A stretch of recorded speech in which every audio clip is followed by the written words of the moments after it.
Il y en a qui se demandent encore ce que leur syndicat fait pour eux après être venus sur le chantier. Pas moi. Avec l'Inter, je sais qu'ils ont mes intérêts à cœur, puis qu'ils se font comprendre du chantier jusqu'à l'Assemblée nationale. Pour une équipe syndicale dans l'action, les experts, c'est l'Inter. Sur mon chantier, c'est pas facile à suivre tout ce qui se passe dans la construction. Les enjeux, les négos, les projets de loi. Mais au moins avec l'Inter, je suis informé, ils savent de quoi ils parlent, puis ils savent où ils s'en vont. Pour une équipe syndicale compétente, les experts, c'est l'Inter. Tu cherches un prochain véhicule? Amel Honda à Saint-Eustache, présentement, t'offre 500 $ de rabais sur une prochaine achat ou location avec le code promotionnel CAP d'Acier. Va les voir. Segment recrutement cette semaine, on est à la recherche d'électriciens, d'un estimateur et d'un spécialiste en santé et sécurité pour l'entreprise C-Frappier électrique. On est également à la recherche de menuisiers qui se spécialisent dans le revêtement extérieur. Si jamais toi ou quelqu'un que tu connais est à la recherche d'un nouveau défi ou veut complètement changer de carrière, je t'invite à communiquer avec nous directement sur notre site web sur l'onglet recrutement. Le centre chiropratique Raymond à Longueuil t'offre présentement 15 $ en rabais sur ta première visite en chiropratique et 10 $ en acupuncture en utilisant le code promotionnel CAP d'Acier. Salut la gang, aujourd'hui je reçois Alex Méthode, un charpentier menuisier. On va parler de son parcours et des enjeux de son métier. Je te souhaite une bonne épisode, on se voit bientôt. Ciao la gang!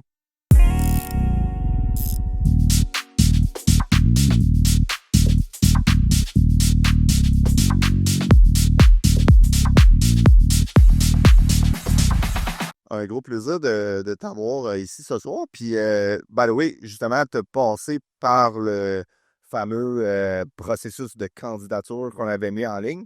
Fait que non, je te remercie justement d'avoir sauté un peu dans le bateau, de venir nous parler de qu'est-ce que toi tu prônes, de justement ton expérience, ton passé, le futur, ton présent. Fait que, mais hey, tu vois là? Merci. Ben écoute, Une belle conversation. certainement. Et moi, dans le fond, je veux juste te remercier aussi pour l'invitation. Et puis, je me sens un petit peu honoré de venir compléter, si on veut, le tour du chapeau, parce que tu as reçu au début Alex qui lui parlait de son expérience sur le pont Champlain, dont lui, il touchait le génie civil. Alison, elle a parlé de son expérience aussi, de son vécu dans le commercial. Fait que moi, avec le résidentiel, ben, ça permet d'aborder, puis de toucher à tous les 3 secteurs de l'industrie. Donc, c'est vrai, une belle complétion. C'est vrai parce que dans le fond, justement, c'est un peu de tout ça qu'on va discuter ce soir. Vraiment, tout le secteur résidentiel, il y a beaucoup de points à aborder. Je pense que ça brasse quand même un peu dans le milieu résidentiel. Mais pour lancer tout ça, comme on fait un peu d'habitude, juste justement que tu te présentes, puis on va parler un peu de ton parcours, que ce soit vraiment comme pourquoi tu t'es lancé dans la construction, qu'est-ce qui s'est passé justement au niveau tout ton parcours éducatif. Donc, tu es allé où, comment que ça s'est passé. Fait que je te laisse un peu aller à ce niveau-là, puis on va discuter de ça. Ça marche. Ben écoute, moi, dans le fond, la construction, je sais pas trop comment je t'aboutis là-dedans parce que j'ai pas grand monde dans mon entourage qui se brode là-dedans. Là. J'ai seulement un de mes oncles qui, lui, est entrepreneur en système intérieur. Puis avec mon père, en 2004, ils ont construit la maison de mes parents. Donc, ça a été un peu mon premier contact, si je veux, avec les métiers. Puis avec. Fait que c'est là que tu as construit. Ben, c'est là que j'ai vu c'était quoi, là, vraiment. Là. OK. Fait que, pour moi, ben, je savais que quand j'ai fait mon secondaire, je savais que je voulais faire un métier manuel. Je voulais pas une job de bureau, je voulais pas travailler dans un chiffre, travailler en complet cravate. Je voulais un métier qui bouge, travailler de mes mains. Donc, quand j'ai été en secondaire 5, puis qu'avec la conseillère en orientation, on répétait vers quoi je voulais m'inscrire pour l'année d'après, ben moi, j'ai sorti comme ça, ben je veux devenir ouvrier. Puis elle me regarde, elle me dit, ouvrier comment? Ben, dans la construction, là. Puis peut-être qu'elle connaissait peut-être pas beaucoup l'industrie parce qu'elle m'a pas détaillé vraiment les 25 métiers qui sont. Fait qu'elle me dit, ben, c'est quoi que tu aurais besoin comme cours? Je dis, ben, charpenterie, menuiserie. Ah, ben, écrit charpentier, menuisier, c'est ça que ça. Fait que ça a comme été. C'est là, c'est en année que j'ai été dans ce métier-là. Et puis, je te dirais, je le regrette pas. Puis, dans le fond, moi, j'ai immédiatement été faire mon DEP à la fin de mon secondaire. Donc, OK, t'as pas niaisé, là. Non, c'est ça, là. Tu sais, j'ai fini le secondaire en 2008. Immédiatement, au mois de septembre, je commençais mon DEP et j'ai terminé en décembre 2009, là. Donc, j'ai commencé dans l'industrie, vu que là, on était au mois d'hiver. J'ai attendu que l'hiver passe pour commencer au printemps. En avril 2010, ça a été mon premier chantier. Je m'en rappelle encore. J'étais le petit gars de 18 ans, là, vraiment là, intimidé par tous les compagnons. Puis j'avais mon petit sac à clous Rona. Ma petite boîte à lunch, puis tout bien excité là, de commencer mon premier chantier avec mon petit marteau e-swing 16 onces. Là. Fait que le premier job que j'ai fait, ça a été un entrepreneur qui faisait de la construction agricole. Donc, on faisait de la charpente, on faisait des travaux d'isolation, toiture, revêtement de tôle. C'était quand même des jobs assez simples, parce que des grosses bâtisses carrées, puis il n'y avait pas de finition. Il y avait vraiment juste isolation, revêtement, charpente. C'était pas mal ce qu'on faisait. Un petit peu de coffrage aussi, là, des dalles à orteil qu'on appelle.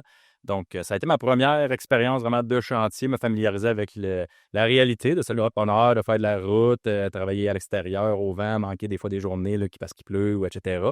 Et puis, finalement, l'année d'après, parce que quand on se remet dans ce contexte-là, début des années 2010, il n'y avait pas autant d'ouvrages qu'on a là.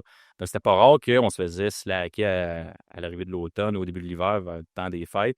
Puis, l'année d'après, justement, on avait passé une période sur l'assurance-emploi, mais au printemps, on commençait à avoir des opportunités, même si on avait l'intention de retourner pour le même employeur. Bien, si on avait une opportunité d'avoir un autre employeur qui avait des projets qui débutaient immédiatement, ben on prenait l'offre qu'on avait sous la main, puis on se posait pas trop de questions. Donc, des changements d'entreprise, c'était très, très fréquent à ce moment-là, surtout dans notre métier. Ouais. Donc, par la suite, mon deuxième employeur, puis l'autre, le troisième que j'ai eu après, eux, ça a été beaucoup plus d'entrepreneurs qui faisaient de la rénovation, qui faisaient un petit peu des touches à tout. Là. Donc, ils faisaient des fois un petit peu justement pour, vu qu'on moi, j'habite à Saint-Hyacinthe, on est une région rurale, donc il y a beaucoup d'agriculteurs qui avaient des travaux sur des fermes aussi à Locaton. Travaux de rénovation, travaux d'après-sinistre, des agrandissements. Que j'ai vraiment pu toucher à beaucoup, beaucoup de facettes du métier, que ce soit de la finition, justement, des agrandissements, donc rattacher une nouvelle partie après une vieille, faire un deck de piscine, des messiaux, changer des portes et fenêtres, refaire des toitures de bardeaux. J'ai vraiment, vraiment exploré beaucoup. Puis ça, l'affaire, c'est le bémol, dans le fond, parce que je ne regrette pas nécessairement ce passage-là de mon parcours parce que ça m'a apporté beaucoup, beaucoup de connaissances. Ça m'a fait développer ma polyvalence, un peu mon autonomie aussi. Seule chose que je regrette, c'est que ça a été des jobs hors décret. Donc, j'ai vraiment découvert un peu, justement, que dans l'industrie, la rénovation résidentielle, c'était non assujetti à la loi R20. Et donc, toutes les déductions, le talon de paye n'est pas du tout pareil, les déductions ne sont pas les mêmes, on n'a pas d'avantages sociaux. Ouais. Là. Puis ça, moi, ça m'a éveillé, si on veut, à justement, tu sais, un peu tout le côté syndical, à revendiquer ses droits, à faire appliquer sa convention et tout ça, parce que je m'en suis fait passer des petites vites d'aplomb, puis tu sais, j'avais 19 ans, je comprenais pas, là, je savais pas mon argent, c'est où qu'elle s'en allait, je connaissais pas nécessairement toutes les lois. Qu'est-ce qui comportait ta paye? Non? Bien, dans le fond, qu'est-ce que ça l'engageait, ça l'impliquait. Fait qu'à un moment donné, ben, tu sais, j'ai quand même travaillé pendant environ un bon 4 ans, justement, dans le hors décret. Au total, je te dirais, j'ai fait 4000 heures hors décret. Donc, Mais ça comptait. Puis, ça comptait-tu pour. Si tu fais tes heures en décret, au niveau menuisier, y a-tu l'apprentissage? et dans le fond, Ça compte pareil? Ou... oui, c'est ça l'affaire. Dans le fond, menuisier, on est un peu comme beaucoup d'autres métiers. On a 3 périodes de 2000 heures d'apprentissage. OK. Donc, on est admissible à l'examen compagnon à partir de 6000 heures, mais d'ici là, la nouvelle loi, c'est 5100 heures, puis c'est ça, une fois et demie. Là. Ouais. Mais non, ça, c'est 6000 heures l'apprentissage d'un menuisier. Mais c'est un peu pour ça que j'ai pas, si on veut, les employeurs que j'ai eus m'ont mis en confiance puis m'ont amené à pas trop me poser de questions parce qu'ils me disaient inquiète-toi pas pour ta carte de compétence puis ton statut de compagnon. On va signer les papiers, on va remplir le formulaire pour que tu deviennes compagnon puis qu'on reconnaisse tes heures hors décret. C'est une chose que j'ai découvert par la suite, qu'à un moment donné, je me suis assis puis je me suis dit, ben là, est-ce que je suis vraiment gagnant? Parce que là, je voyais mes amis, et les gars avec qui j'avais fait mon DEP, eux, déjà, ils devenaient deuxième année, puis ils devenaient troisième année, puis je me suis dit, OK, mais là, moi, je suis encore première année, mon salaire va pas augmenter. Fait que là, c'est là que j'ai eu si on veut, un éclair de GT, là. Je me suis dit, tabarouette, il est en train de me rouler dans la farine, puis pas à peu près, puis il savait en plus. Il va garder de son bord. Ben, c'est parce que, écoute, il me dit, tu vas devenir compagnon la même journée, on va faire reconnaître tes heures. Mais là, ce qu'il ne m'a pas dit, c'est que pendant les 4000, dans le fond, DEP, c'est 1350 heures, donc les 4600 heures, ouais, c'est ça. Ben, je suis payé au salaire d'apprenti 1. Au lieu de faire, mettons, un 2000 heures apprenti 1, un 1000 heures apprenti 2, puis le reste en apprenti 3, il y a un manque à gagner sur mon salaire à ce moment-là, là. Je dis, tabarouette. Puis lui, il a osé me dire que ça n'aurait pas d'impact, que ça allait tout être bien correct. Fait que juste ça, là, ça me dit, y a-tu d'autres... Je me suis posé la question, y a-tu d'autres choses qu'il me dit pas? Puis là, j'ai commencé à aller vérifier sur le site de la CCQ, puis à aller poser des questions, puis à me renseigner. Puis là, le portrait, il est devenu, si on veut, vraiment plus clair.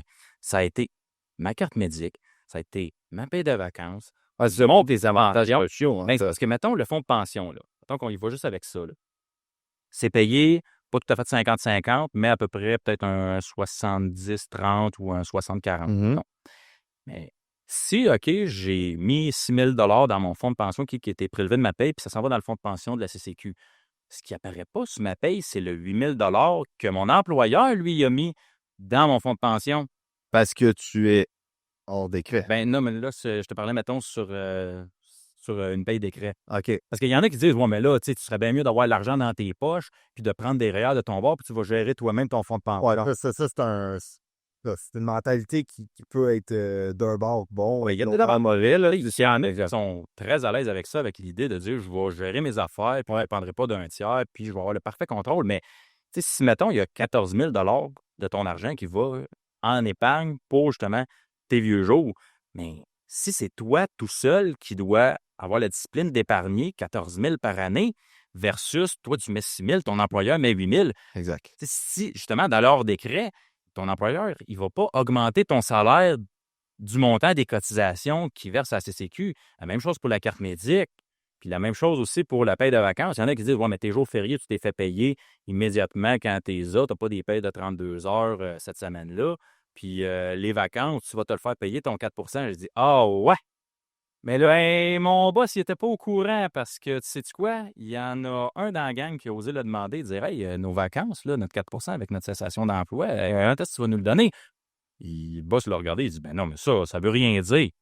Un instant, ouais, c'est ça. Ce que tu dis là, ça veut rien dire. C'est même pas une question de construction, c'est la loi au Québec qui est comme ça. Ouais, mais ça sert à rien que je te le donne parce que le chômage va te le couper. Finalement, ben, ce gars-là, je sais pas comment ça a fini, s'il a réussi à se le faire payer, mais la semaine d'après, il n'était plus là. Puis nous autres, nos payes, ben, cette ligne-là de vacances accumulées, bureau, ça avait disparu. Puis j'ai encore tous les talons de paye chez nous là, pour qu'ils le montent. Là. Fait que ça, c'est l'expérience d'un mauvais entrepreneur, ce qu'on parle. Oui, mais je te dirais que c'est pas ça. Lui que j'ai vu, c'est quand même aussi très fréquent. Puis en fait, la raison souvent que ces entrepreneurs-là ils invoquent, c'est que ben là, c'est parce que justement, vu que c'est pas réglementé, il y a un jeu de compétition très, très, c'est pas sévère, mais... Mais là, je pense que tu viens quand même de toucher un point, là, tu sais, puis là, OK, non, on peut régler ça, ben là, tout de suite. Non, mais allons-y tout de suite, parce que je pense que c'est quand même important. Si tu viens de dire, justement, il y a beaucoup de choses qui ne sont pas réglementées. Ouais. Fait que dans le métier de menuisier, si on parle directement à ce métier-là, fait que, justement, comme pourquoi qu'on peut, puis là, je pense que hors décret se fait pas mal dans n'importe quel métier, mais il y en a beaucoup qui sont plus difficiles à faire, j'ose croire. Ben, je pense que oui. Je te dis, au niveau, ça va dépendre au niveau des travaux. Les travaux d'électricité, justement, tu refais une cuisine, une salle de bain, mais tu vas avoir besoin d'un électricien, tu vas avoir besoin d'un plombier, d'un peintre, puis d'un plâtrier, tout ça. Mais c'est drôle, quand j'étais sur des jobs de réno, les électriciens qu'on croisait, on a posé la question, vous autres, est-ce que vous avez décret? Non, penses-tu que notre boss, il nous niaise, puis qu'il nous paye... Non, on est payé décret, puis il déclare nos heures, on commence pas à niaiser. Plombier, c'est la même chose. Puis tous les autres corps de métier, justement, c'était ça. On se dit, pourquoi est-ce que nous, ça ne peut pas être ça? Puis j'ai dit, crème, c'est parce que pourtant, on est ceux qui sont là le plus longtemps. On est ceux qui travaillent dehors, ceux qui travaillent en hauteur. Bien, je veux dire, on est là du début à la fin du projet. Le plâtrier, il vient 2-3 jours, puis sa job est faite, puis il s'en va ailleurs. Fait que pourquoi est-ce que nous, on n'est pas capable de faire respecter puis de se donner notre bout, de dire, regarde, j'ai mes cartes de compétences, tu me payes décret, les travaux ne sont pas assujettis à la loi R20. Bien, ça, c'est ton problème. Si tu veux payer hors décret, tu t'engages un gars qui n'a pas de carte, tu vas pouvoir le payer le salaire que tu veux en plus, tu vas pouvoir le payer le salaire minimum. Là. Mais moi, j'ai mes cartes de compétences, puis si tu veux m'avoir sur ton projet, parce que j'ai quand même une certaine expertise aussi, mais tu vas payer mes avantages sociaux. Ouais, à la ligne, j'ai pas besoin, je veux pas avoir à m'ostiner. Là. Non, c'est ça, mais je suis d'accord avec toi, mais est-ce qu'on sait que c'est juste illégal? Est-ce illégal? Pas illégal. C'est pas illégal parce que, dans le fond, l'employeur, il est justement dans son droit. Mais deux choses. Premièrement, justement, s'il veut quelqu'un de compétent puis que c'est pas Johnny qui a jamais touché un marteau de sa vie, qui vendait des... Il va le payer décret. Ben, il va s'engager un travailleur qui a des cartes de compétences parce qu'il a confiance que c'est quelqu'un qui connaît la job qu'il a à faire, puis qu'il ne sera pas besoin de toujours être en arrière à le superviser, à surveiller est-ce que c'est bien fait, puis justement, à trop l'encadrer. La deuxième des choses, c'est dans le fond, ce que je trouve malheureux là-dedans, la population n'est pas nécessairement au courant de tout ça. Parce que si toi, tu décides de refaire ton sous-sol, tu dis ah ben là, j'ai entendu des publicités de mise en garde. Ils me disent faut absolument que j'aille un entrepreneur qui a ses licences RVQ puis que j'engage pas quelqu'un sur Marketplace payant sur la table. Tu dis parfait, je suis en sécurité, j'ai un entrepreneur qui est parfaitement légal, qui a toutes ses licences. Mais cet entrepreneur-là, c'est qui engage? Il n'est pas obligé d'avoir des travailleurs qui ont des cartes de compétences. Ses employés, ça peut être n'importe qui. Mais est-ce que c'est là l'ambiguïté de comme pourquoi qu'un entrepreneur général peut engager des gens qui n'ont pas nécessairement une carte de compétences ou de payer des gens qui ont une carte de compétences, mais pas en rapport avec La sphère élective. C'est toute cette sphère-là que des fois, j'arrive comme pas à comprendre. Parce que là, ça, mettons, puis avant justement qu'on se parle, j'allais chercher un peu de statistiques. Tu sais, moi, je vois que comme 25% de la main-d'œuvre dans la construction, Ouais. c'est tout ce qui tourne alentour de la charpenterie au niveau de menuisier. Là. Ben, en fait, Ouais. Fait que ça veut-tu dire que quel est le pourcentage sur ces 25%-là qui ne sont même pas payés des craies? ouais. Ben, je te dirais, ce chiffre-là, je ne l'ai pas. Là. Je sais que la CCQ compile des données, eux, sur ce qu'ils appellent les travailleurs constants, c'est-à-dire ceux qui ont au moins 500 heures déclarées. À chaque 6 mois, genre? Là? Ben, à toutes les années. À toutes les années? C'est ça, exactement. Ils ne révèlent pas c'est quoi le pourcentage, justement, de travailleurs qui... Mais pour avoir ce 500 heures-là, c'est des gens qui sont payés, qui sont la construction neuve. c'est pas des hors décret. Non, c'est ça, exactement. Mais sur la construction neuve. Là. OK. Puis là, à ce moment-là, autrement dit, pour faire une moyenne d'heures travaillées par tel métier dans l'année, ben ils vont, pour pas biaiser les données, ils vont exclure les travailleurs qui, justement, font juste déclarer une semaine parce qu'ils veulent que leur carte de compétence soit renouvelée automatiquement, sans avoir besoin de payer un 100$. Mais dans le fond, si je reviens à ta question, c'est que dans le fond, quand il y a monsieur, madame, tout le monde qui engage un entrepreneur qui a ses licences et qui est parfaitement en règle, mais ils ne prennent pas la peine de vérifier c'est qui ses employés, c'est qui les travailleurs, est-ce qu'ils ont des cartes de compétences? C'est sûr que l'entrepreneur, il va être obligé de garantir une qualité de travaux, puis il est responsable de vraiment du projet, puis de livrer ça en bonnes conditions. Mais moi, si c'était chez nous, de savoir que c'est des gens qui connaissent peut-être rien, puis il y a des très bons travailleurs dans la rénovation. Il y en a qui vraiment, malgré tout ce qu'on vient de dire, ils sont conscients de ça, puis ils font ce choix-là parce qu'ils aiment toucher à tout, ils aiment des fois aller toucher aux tâches de d'autres métiers. Dans la rénovation, tu vas avoir un menuisier qui va faire du plâtre, qui va faire de la peinture, qui va faire de la céramique, puis il a le droit. Il a le droit parce que, la fois, ta question, c'est pourquoi c'est comme ça? Bien, ça, c'est la loi. C'est entre les mains du gouvernement. Les travaux de rénovation résidentielle régis par la loi ne sont pas assujettis à la loi R20. Donc, ça prend une licence RBQ pour un entrepreneur pour exécuter des travaux comme ça, mais les employés, les travailleurs, eux, n'ont pas besoin d'un carte de compétence. Puis on va continuer après comme mais comme pourquoi? Est-ce que as-tu une opinion sur pourquoi cette section-là du milieu de la construction n'est pas régie sous la loi R20? Parce que on a eu, tu sais, Alison, elle a reçu Stéphanie Like, justement, puis il parlait d'un peu de ça, que la rénovation, tu sais, c'est pas sous la loi R20. Là, par contre, moi, ma question, c'est là, tu as des entrepreneurs généraux ou des entrepreneurs spécialisés qui sont légalement, qui peuvent pratiquer légalement les travaux de rénovation, mais ils ne sont pas obligés d'engager des gens qui ont les cartes de compétences. Puis s'ils engagent les gens de cartes de compétences, ils ne sont pas nécessairement obligés de les payer sous la loi.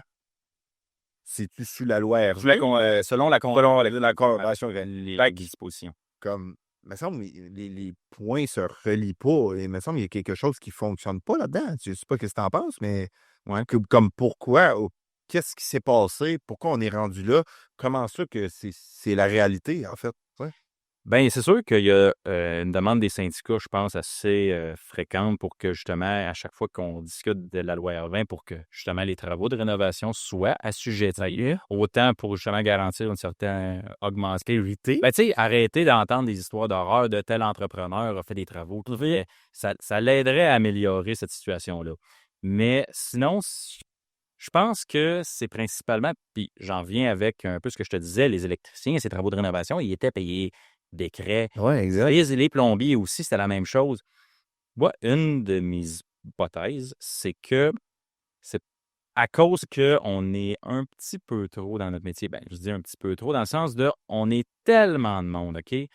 Tu l'as dit. C'est ça, exact. C'est ça, 25%. C'est ça, on est à peu près dans la même. Quand je suis 1000, mais ben, t'es plus autour du 29-30 parce que sur 200 000, 58, 59 000, on approche là, le 30 Et puis quand j'ai commencé, là, justement, 14 ans, c'était 25 On était 40 000 sur 160 000 travailleurs à cette époque-là. Donc, vu qu'on est beaucoup, ben là, c'est le principe un peu de l'offre et la demande. Il y a plus d'offres pour notre champ de compétences, pour les travaux qu'on est capable d'effectuer dans notre champ d'expertise. Donc, c'est beaucoup plus facile qu'entre travailleurs, il y en a qui se disent « Ah, ben regarde, lui, il exige d'avoir ses avantages sociaux de payer, il te coûte plus cher, ben moi, je te les demanderai pas. » Ça peut avoir la job. Exactement. Plutôt que. Puis c'est plate, puis moi, je m'en fais un peu un devoir d'expliquer aux gens, c'est pas parce que tu travailles pas à l'année que c'est moins avantageux. Tu sais, je te donne un chiffre, un petit calcul bien simple. Tu travailles 1600 heures à temps simple ou tu travailles 1000 heures à temps simple puis 300 heures à temps double, tu vas avoir le même salaire à la fin de l'année pareil. Mais pourquoi tu devrais renoncer justement à faire respecter ta convention collective puis de te faire payer ton temps double? Parce que tu te dis, vu que je ne demande pas mon temps double, ça me permet de travailler plus d'heures, mais tu n'es pas plus gagnant à la fin. Ouais. Mais ça, c'est, je pense, la principale raison, c'est qu'il y a tellement de charpentiers menuisiers au Québec que ça fait une compétition entre les travailleurs pour qui va être le moins rigoureux à exiger que ces conditions soient respectées puis se faire payer son dû. C'est ce qui fait que les conditions, si on veut, se nivellent par le bas.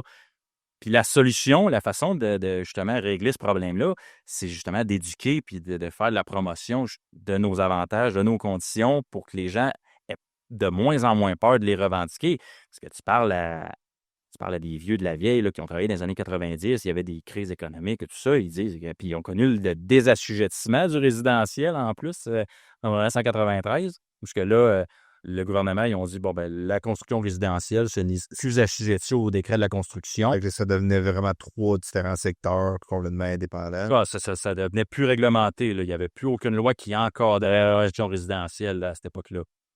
Ça a pris un changement de gouvernement pour que le gouvernement de Jacques Parizeau décide de, bon, ben, on va réintégrer la construction résidentielle dans la loi R20, puis les travailleurs vont avoir une convention collective et tout ça. Mais ça, c'est ce que ça a eu comme impact, c'est que les salaires ont diminué là, du jour au lendemain. Il y en a qui se sont fait couper leur salaire de moitié parce que le seul point d'ancrage qu'il y avait pour leur salaire, c'était le minimum. Donc, tu peux travailler sur la construction, puis il n'y a rien qui empêchait le boss de te payer au même salaire que celui qui travaillait chez Walmart ou chez McDonald's. Ouais, j'essaie juste de. Puis, tu sais, je te suis, là. J'essaie vraiment de comprendre comment on s'en est rendu là. Tu sais, d'une certaine façon, que ça soit n'importe quel. Ben, pas n'importe quel autre métier, mais beaucoup de métiers que dès que tu rentres hors décret, tu sais, au niveau syndical, c'est un gros non, c'est un gros X. C'est comme non, c'est impossible. Sur les grosses jobs, justement, il n'y a pas de hors décret. Voyons, ça passe pas. Mais Comme je t'arrête. comment Ça, c'est pas illégal. Mais ça existe. Tu sais, il y a la machinerie de production. Je ne sais pas si tu es familier. Exact. Mais ça, justement, c'est. On la passe, là. Mais non, ces métiers-là se sont dit, on n'a pas de loi qui encadre la machinerie de production. C'est pas grave. On va se regrouper ensemble. On va créer l'Association des métiers mécaniques du Québec. Puis on va négocier avec les employeurs qui obtiennent des contrats de machinerie de production. Puis il y a un collectif d'employeurs. Ouais. Puis on va se négocier une convention collective sur des travaux de machinerie de production. Parce qu'on ne peut pas laisser ça free for all comme ça sans que ça soit encadré aucunement. Là. On s'entend quand tu fais de l'entretien, de la maintenance dans des raffineries, dans des centrales électriques, dans toutes sortes d'industries, des grosses usines. Et tu ne peux pas donner ça à n'importe qui. Ça prend un mécanisme pour encadrer ça. Là. Et ils ont eu le courage de justement se regrouper ensemble et de se dire on va se faire un syndicat qui est un peu à côté des syndicats de la construction. Les gros syndicats. C'est ça. Puis on va justement se négocier notre convention collective pour la machinerie de production. Tu verrais-tu ça dans Renault, Tabarouette, de dire pour les travaux de rénovation résidentielle, on va se négocier une convention collective? Hey, mon Dieu, sérieusement, là, ça serait un rêve. Ça serait un rêve. Ben, tu sais, c'est parce que des fois, tu te dis, OK, mais comme, quelles sont les solutions? Tu sais, je veux dire, c'est sûr, certain que tu vas toujours avoir du monde, puis ça, tout le monde, c'est un peu le même qui voit la vie. C'est comme, tu sais, à la place de payer ton poulet 75, pas 75 piastres, mais 20 piastres ou 12 piastres, mais c'est sûr que je vais prendre celui à 12 piastres. Ouais, Là, c'est sûr, certain. c'est un peu ça la réponse à ta question que tu dis pourquoi c'est comme ça. Je te dirais que la grosse mentalité pendant longtemps, ça a été que ces travaux-là, puis on va y revenir, mais qu'on parle plus vraiment de la construction neuve dans le résidentiel, on a une grosse différence au niveau du salaire et des conditions. Ouais. L'argument qui a été mis de l'avant depuis des années, puis on a usé ce discours-là à la corde, c'est que, ouais, mais c'est des particuliers qui payent pour ces travaux-là. C'est monsieur et madame tout le monde qui sort l'argent de ses poches pour faire des travaux chez eux. Ouais. Donc, ils n'ont pas la même capacité de payer que le gouvernement, que des grosses entreprises, que Costco qui construit son centre de distribution, puis que Nordvolt qui veut bâtir son usine de production. Donc, ça a été ça le principal argument pourquoi que ça justifiait des salaires moins élevés. Mais cet argument-là, il est rendu bidon puis complètement ridicule parce que premièrement, là, une maison, c'est rendu ça vaut combien aujourd'hui? Ouais, c'est ça. Ça a pris combien de valeur? Tellement rendu Tu achètes une maison. vieille cochonnerie, tu la rénoves, tu la remets au goût du jour puis aux normes, là, elles viennent de prendre la valeur au minimum le montant que tu as mis dessus. Surtout si elle est bien située, parce que l'emplacement, lui, peu importe la maison que tu as, l'emplacement, lui, il conserve sa valeur. Ouais. Puis, quand tu y penses 2 secondes, là, tu te dis, mettons là, que je m'en vais chez Construction Ford. Là. Mon boss s'est acheté un nouveau pick-up, super sacoche, j'en veux un pareil. Je vais aller voir le vendeur qui a vendu. Je dis, hey, tu sais, je travaille pour un tel, puis je veux exactement le même pick-up que tu y as vendu la semaine passée. Penses-tu que le vendeur va te dire, ah, ben, hey, j'ai une bonne nouvelle pour toi? Vu que toi, tu es un particulier puis que tu payes de ta poche, tu n'es pas une entreprise, mais je te fais un rabais de 10 sur le pick-up. Puis quand tu vas venir dans le garage pour l'entretien, ben, tu mentionneras au service que justement, tu es un particulier, que tu n'es pas une entreprise. Ils vont payer le mécanicien 10 moins cher pour que toi, ça te coûte 10 moins cher. C'est quoi cet argument-là? Y a-tu un mécanicien dans un garage qui va accepter ça, franchement? Puis on peut mettre ça, là, tout appliquer ça n'importe Ouais, ouais. Non, mais tu sais, c'est sûr, je comprends que, tu sais, oui, d'une certaine façon, les clients, que ce soit industriel, commercial, c'est sûr, certains ont des beaucoup plus gros budgets, j'ose croire, pour être capable de payer les entrepreneurs, que ce soit entrepreneurs généraux ou entrepreneurs spécialisés, qui par la suite, eux, vont avoir les fonds quand même présentés Oui, ils ont les reins solides. pour payer leurs employés. Puis, dans ce temps-là, n'ont pas besoin de se dire « Hey, je vais essayer de pogner le gars qui coûte le moins cher, je vais faire le plus d'argent possible parce que ma marge de profit va jouer là. Ouais. » Tu sais, c'est ça. Fait que là, tu sais, le défi dans je pense, le métier menuisier, charpentier, menuisier, c'est un peu ça. C'est que quand tu es dans le secteur résidentiel, c'est que le cash, on va se dire, le cash afflue pas à grosse quantité. Et c'est parce que les économies à réaliser sont plus importantes, puis chaque dollar dépensé, autrement dit, les marges, Les marges de profit sont plus têtes. Là. Fait que c'est des plus petits montants, c'est sûr. Ouais, exact. Mais ça reste que de maximiser les profits, je comprends que de maximiser les profits, c'est l'objectif de toutes les entreprises. Puis c'est la job d'un entrepreneur de, justement, trouver des façons d'optimiser sa rentabilité au maximum. Ouais, exact, ça c'est sûr. On est d'accord là-dessus. Mais quand c'est rendu que pour atteindre cet objectif-là, tu es obligé, puis là, on va exclure la rénovation résidentielle parce que ça, comme je t'ai dit, c'est 100% égal. C'est correct. Ouais. Puis, tu sais, un travailleur, moi, je fais une parenthèse là-dessus, c'est que travailleur qui est informé puis qui dit je sais tout, qu'est-ce que je laisse sur la table, mais je suis à l'aise avec ça. Puis j'accepte. J'accepte puis je m'en vais vers ça. Mais j'ai rien à dire contre un travailleur qui fait ce choix-là. Il prend une décision éclairée. Parce qu'il y a tout. C'est-tu gagnant pour lui? Pas dans l'absolu. Regarde, je suis qui pour dire c'est ça qui est le mieux pour toi? Je le laisse faire son choix. Ouais. Mais il y a toutes les informations pour prendre une décision éclairée. Ce qui n'est pas correct, c'est un entrepreneur qui va profiter du manque de connaissances sur tous ces enjeux-là du travailleur pour justement lui faire croire qu'il est gagnant, qu'il est correct. Moi, je n'ai pas eu mes subventions aux apprentis là, de 1000 pièces. Ben non, parce que dans le fond, faut la première année de renouvellement, tu n'as pas besoin dans le fond, ben là, c'est drôle parce que ça s'en va au mois de mars, le 31 mars, le gouvernement fédéral enlève ça. Mais tu n'as pas besoin, dans le fond, de tomber deuxième année puis de tomber troisième année. C'est juste au renouvellement de ta carte. Si tu travailles 1 heure dans l'industrie, ta carte est renouvelée automatiquement sans que tu aies à débourser, sans que tu aies à demander une garantie avec 150 heures. Là. Ah ouais.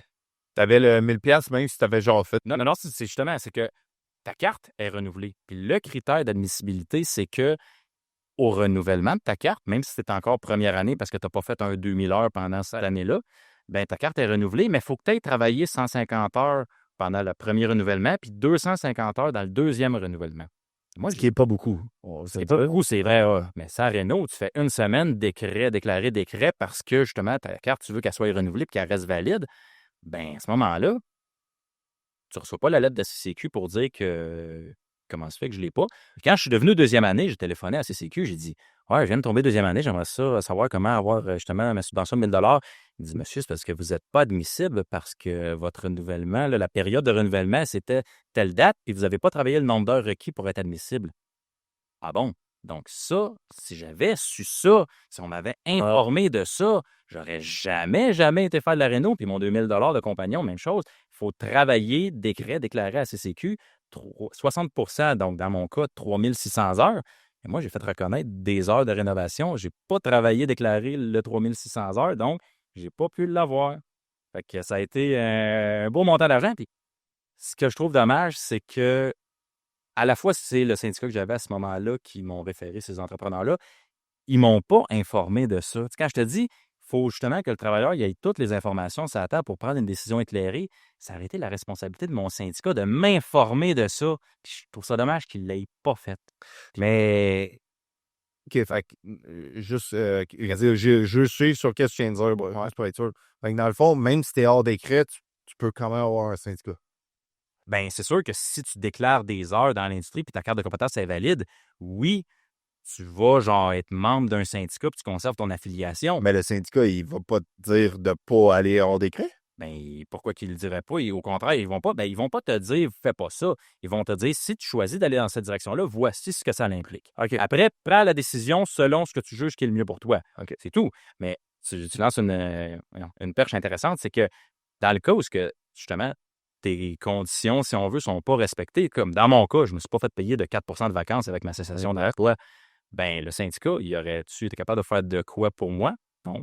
Parce qu'eux, ils s'occupent de ce qui est assujetti à la convention collective et de faire respecter la convention collective. C'est ça. Puis là, il n'y en a pas quand tu es hors décret. Il n'y a pas de convention collective quand tu es hors décret. Donc, tout ça, ça touche la loi sur les normes du travail. C'est toi tout seul, dans un cas comme ça, qui dois aller au tribunal administratif du travail ou aux petites créances contre ton employeur, payer toi-même ton avocat si tu veux qu'il te représente, etc. Le syndicat ne peut rien faire pour te défendre dans un cas comme ça. Puis, tu sais, je veux pas qu'on rentre... Tu sais, je veux pas qu'on tombe dans un rabbit hole, là, mais comme pourquoi que cette partie-là, parce que, tu sais, je sais que résidentiel, c'est quand même touché, là, puis je sais qu'il y a plein de différents métiers, justement, qui sont pas sous la loi R20, mais comme, pourquoi qu'on... Qu'est-ce qui a fait que on s'est rendu là? Pourquoi que certains métiers qui sont, et, mettons, au niveau de la rénovation, tu sais, au niveau de la rénovation, tu parlais électricien, plombier, tout ça, comme... Pourquoi il y a des métiers là créés, là? Pourquoi c'est pas un enjeu pour certains métiers? Ouais, c'est ça, comme pourquoi que cette partie C'est la construction. Premièrement, la nature des travaux, en fait. Les travaux qui sont à faire sur un chantier résidentiel ne sont pas nécessairement les mêmes que sur un chantier commercial ou industriel ou de génie civil. C'est quand même des travaux de construction. Oui, mais ce que je veux dire, c'est que, mettons, un ferrailleur qui va travailler sur le génie civil pour justement faire de l'armature sur des ponts, des routes, des viaducs, mais c'est quoi l'armature dans des dalles de béton sur une maison ou sur des logements? C'est des balcons, c'est une terrasse en arrière.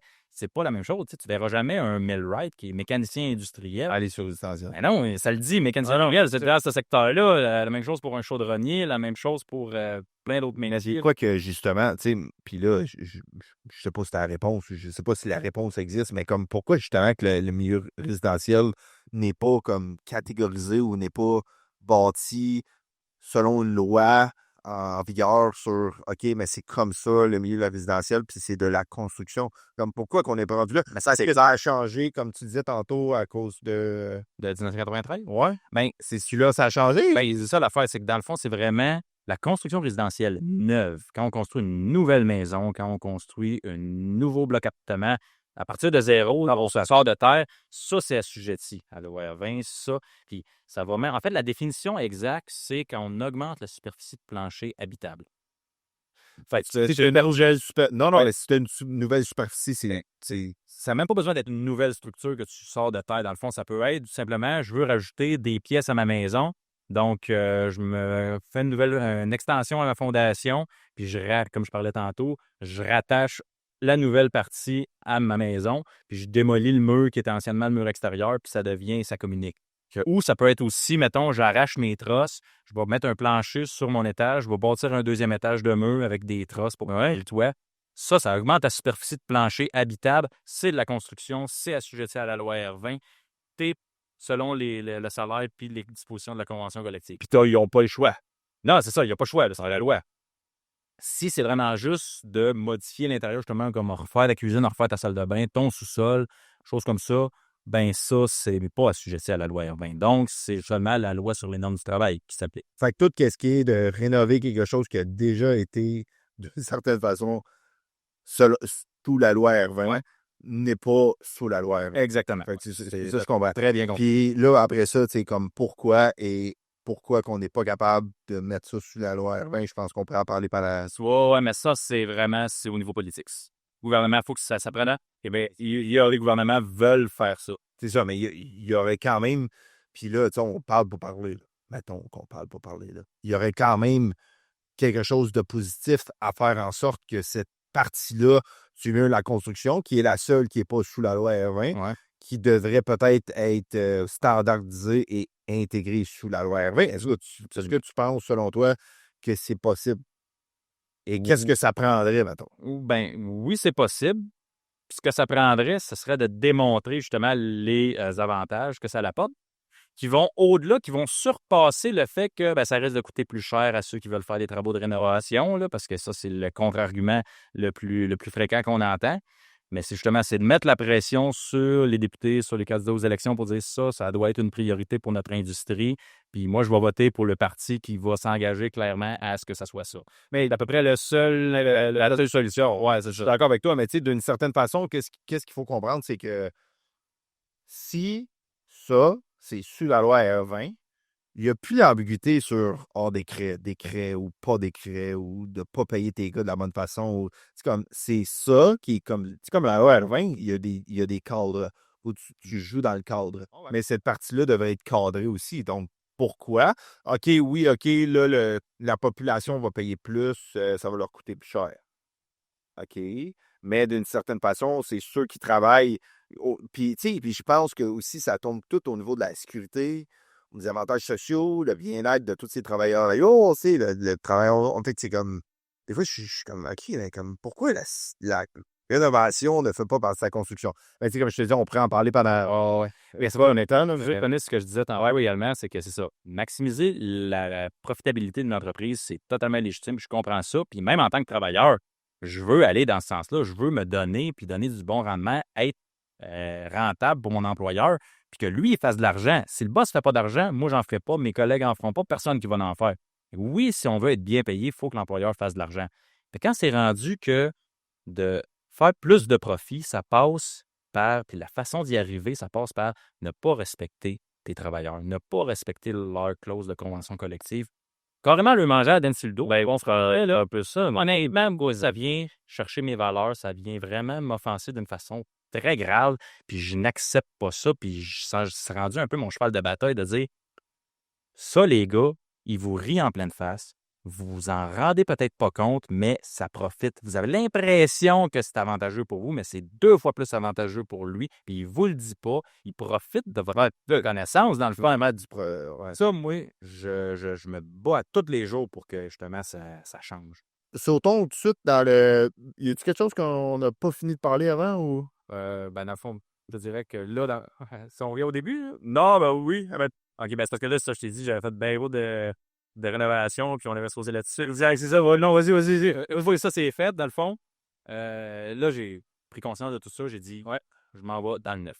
J'étais curé de devoir me battre, puis de tout le temps dépenser de l'énergie juste pour, tu sais. Ben, c'est de l'argent aussi, d'une certaine façon. L'énergie. Ouais, c'est de l'argent, mais c'est surtout l'énergie, comment ça peut épuiser de juste, tu sais. elle est obligée de se battre pour quelque chose qui est juste supposé être normal.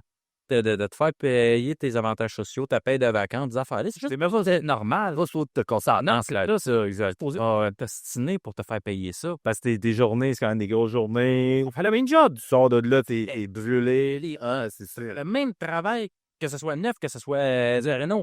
Moi, je dis, ça y est, je vais aller dans l'environnement où ça va justement être correct de me faire payer ce qui m'est dû, puis j'aurais pas besoin de m'ostiner. Fait que, à partir de 2016, je me suis tanné pour une entreprise qui faisait de la charpente. C'est là, j'ai pogné à la piqûre, puis la gang dans laquelle j'étais, je m'en ennuie encore des fois. Ah, des fois, ça tourne autour de la gang aussi. Ouais, vraiment. Ben, il y a ce qui se passe ces champs. Là, ce côté-là, vraiment, pardon, que j'aime dans le résidentiel, c'est que la proximité avec l'équipe de travail, on est tout le temps les mêmes, tout le temps, le plat. On dîne ensemble à la bonne franquette avec nos chaises de camping. Ah ouais, c'est ça. Il n'y a pas de roulotte dans le résidentiel. Ça peut arriver, ça peut arriver. Bien sûr, quand il fait beau, qu'il fait soleil, on est dehors, on se fait ça. Mais il y a ce côté-là de proximité aussi avec l'employeur. Où ce que je suis présentement, là, je pense que c'est la meilleure place que j'ai été dans toute ma carrière. Ça valorisé d'une certaine façon. Ça valoriser, bien, d'abord, le fait ou respecter. Exactement, c'est ça. C'est qu'au-delà du fait que notre convention puis notre salaire, tout ce qui nous est dû, c'est respecté, que c'est appliqué à la lettre. Ce que je suis, là, écoute, on se fait payer le temps et demi. Trouve-en une compagnie dans le résidentiel qui paye le temps et demi. Là. Moi, quand j'ai vu ça sur ma paye, j'ai dit, y a-tu genre sur Et puis, il n'y a pas de temps double dans le résidentiel. Ça existe. Ben, ça existe dans le résidentiel lourd. Lourd, ouais. Pour définition, dans le fond, c'est que 5-6 étages, c'est résidentiel lourd. Quand c'est un immeuble de Puis, il décide si on paye pas en double ou. Non, c'est en double. OK, tant ça. Au-delà de 40 heures, c'est en double dans le résidentiel lourd. Immeuble de 5-6 étages. OK. Immeuble de 4 étages et moins. C'est un peu ironique parce que la charpente traditionnelle, donc ce que je fais, c'est le code du bâtiment qui dit 4 étages et moins seulement. Plus que 4 étages, on ne peut pas utiliser cette technique-là, ces matériaux-là. Ça prend un immeuble en acier, en béton. Ah, OK. Il y a seulement le timber framing, là, qui est une nouvelle innovation là, depuis quelques années qui peut aller au-delà de 4 étages. Là. Mais en charpente, en bois, c'est 4 étages et moins. C'est le Code national du bâtiment qui prend ça. Fait que, autrement dit, je suis condamné à être payé moins cher là. Merde, t'es pas dans le. Ben, c'est un choix aussi. Là. Non, ben, je sais que c'est un beau métier. Je connais beaucoup de monde qui le font. Il y en a qui trippent parce que tu travailles sur quelque chose, tu bâtis le frame, puis tu vois ça monter, puis tu vois ça assembler. C'est juste. C'est d'une certaine façon un peu plate, la réalité. Parce que justement, tu as des gars qui travaillent dans l'industriel qui, oui, font quelque chose de peut-être plus. Pas nécessairement difficile, quelque chose de plus gros ou de plus. Plus impressionnant, mettons. Plus impressionnant ou régi au niveau ingénierie, même si les autres aussi, d'une certaine façon, c'est ingénierie. Mais je veux dire, fait que, tu sais, des fois, c'est ça que je trouve un peu. C'est dur de comprendre pourquoi que. Ben, c'est pas nécessairement dur de comprendre, mais en même temps, comme tous les secteurs, que ce soit résidentiel, commercial ou industriel, pourquoi qu'il y a tant une grosse différence, puis pourquoi qu'il y a des secteurs que, justement, que tu as de l'hors décret ou du décret. Là.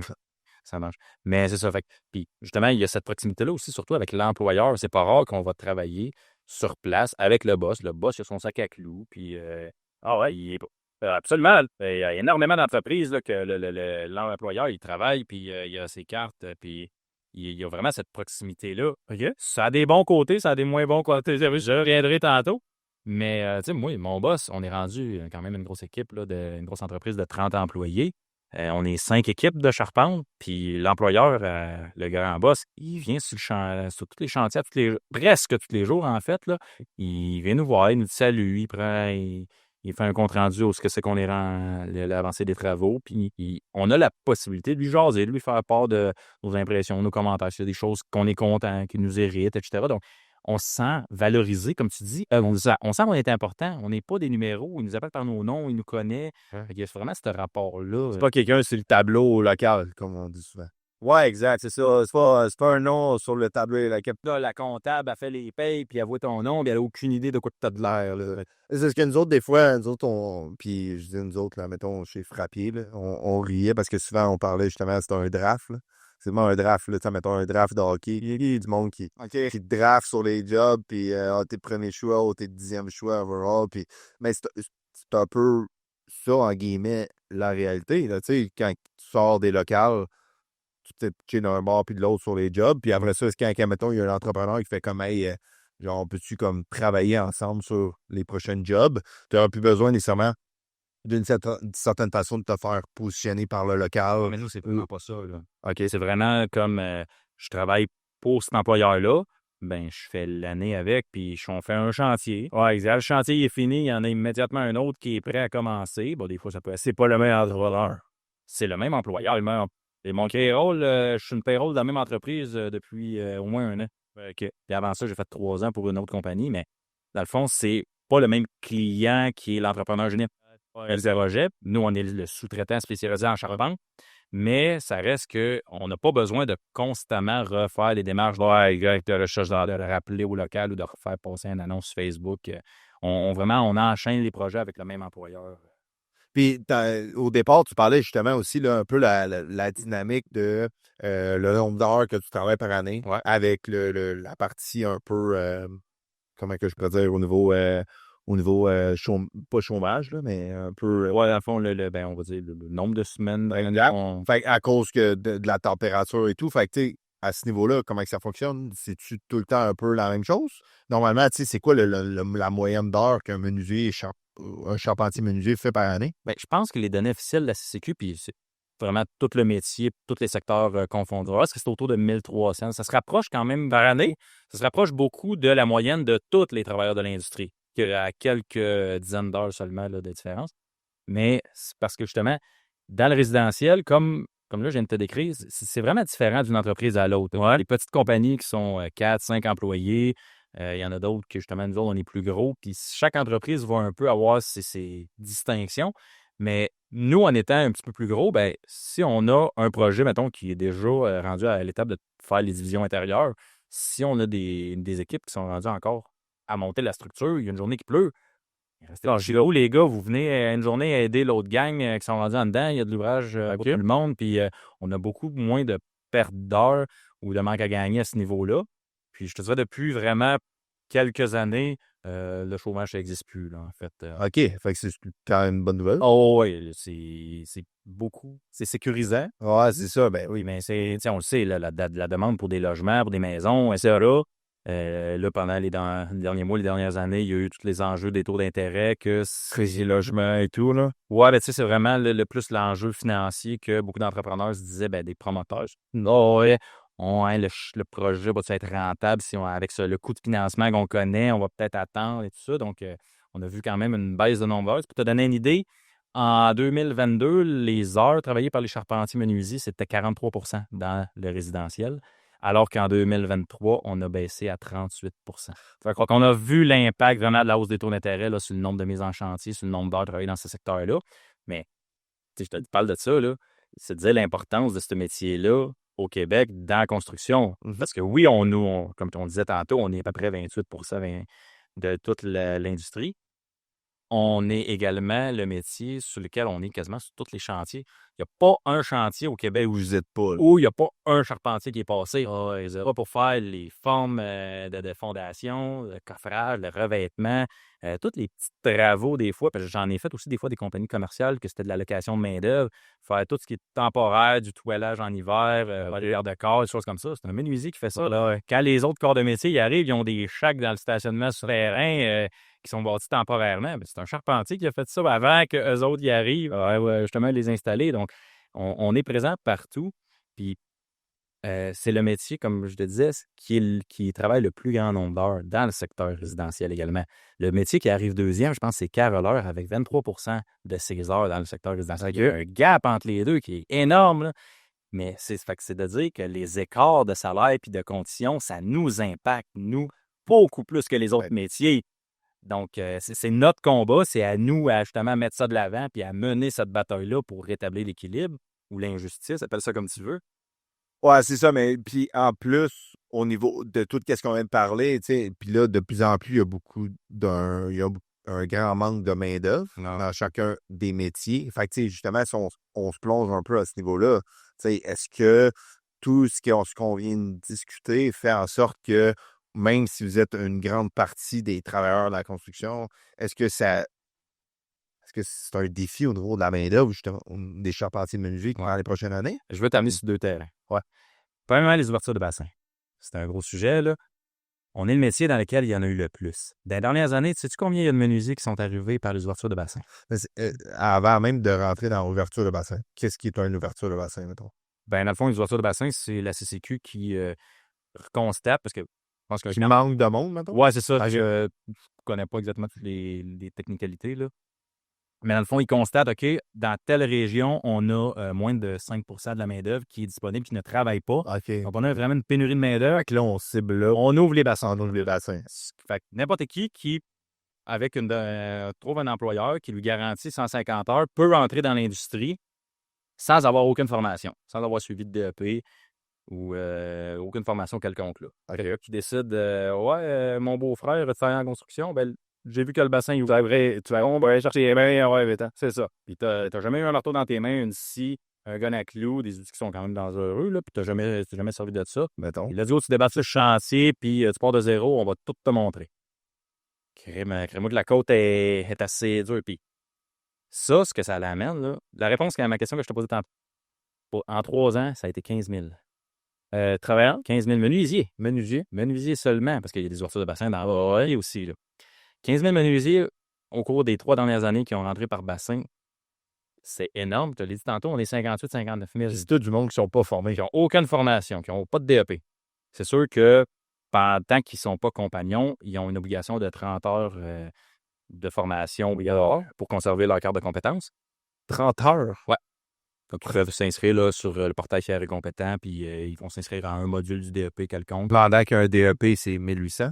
Le DEP de menuisier, c'est 1350 heures. 350? Exactement.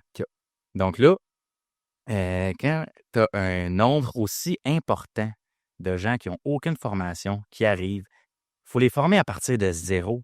Ça demande, là, c'est une charge de travail. Ça demande beaucoup plus de supervision, beaucoup plus d'encadrement.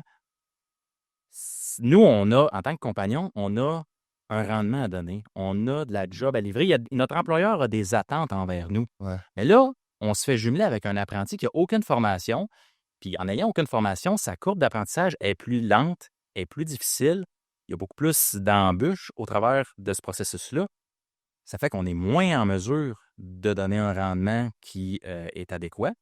On doit s'assurer de notre propre santé-sécurité puis veiller à la sienne, parce qu'en n'ayant pas la formation, toutes les notions de santé-sécurité, les risques au métier, qu'il peut justement se faire parler dans sa formation en faisant son DEP, il n'y a pas ces connaissances-là, il n'y a pas ces acquis-là. En chantier, c'est pas la bonne place pour apprendre tout ça en ayant justement les risques qui sont plus grands que l'encadrement, que le DEP, cet environnement-là. C'est pas pareil. Ben c'est ça, mais comme, justement, OK, fait que là, on ouvre les bassins. Mm-hmm.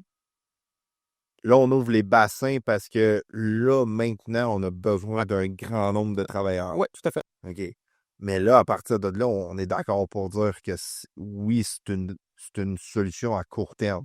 Mais à long terme, que ce soit pour, tu viens de le dire, la santé des travailleurs, que ce soit la sécurité sur justement les chantiers, que ce soit aussi Puis là, on va parler aussi des entrepreneurs pour que ce soit aussi de la qualité de travail qui est mise en place ou que ce soit la profitabilité de chacune des jobs des entrepreneurs, côté patronal, ça aide pas nécessairement personne. Ça aide pas du tout. Fait que pourquoi qu'on ouvre les bassins de cette façon-là? Je sais que oui, des fois, tu sais, puis à court terme, ça prend quelque chose. Ça nous prend, ça prend des bras. Ça prend des bras. Mais c'est justement, les travailleurs de bassin sont souvent perçus, puis ça, c'est pas moi qui invente ça, c'est un de mes employeurs qui a carrément dit, pour moi, ces gars-là, c'est juste des bras. C'est juste une paire de bras. Ouais, je sais qu'ils ne seront pas là à long terme. C'est pas grave, aujourd'hui, ça me prend une paire de bras. Passe le balai. Non, gun aux 16 pouces. Je t'ai tout placé, tu as juste besoin de l'assembler, tu n'as pas de questions à te poser, tu fais juste suivre. Autrement dit, nous autres, on lead, on sait où on s'en va, toi, fais juste nous suivre.